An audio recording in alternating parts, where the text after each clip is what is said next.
یو کس امام یو خلکو ته لمونځ ورکوي، دې باره کې فقهای کرامو لیکلي چې امام به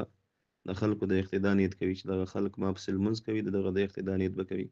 دا ټول خلک ما پسې ولاړ دي او زه دوی ته لمونځ ورکوم. بیا دغه امام ته به د دغه امامت اجر الله رب العالمین ورکوي، ثواب به هم الله ورکوي. او که صرف د ځان ته لمونځ نیت وکړي، بیا هم لمونځ د مقتدیانو صحیح کېږي،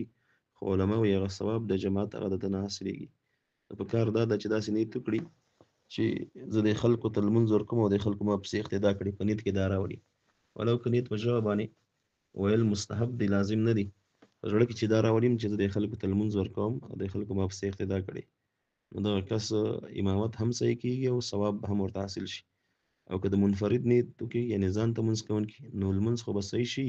خو د جماعت هغه ثواب بیا ورته الله دته نه ورکوي، دغه امام ته. الدر المختار جلد اول صفحه 343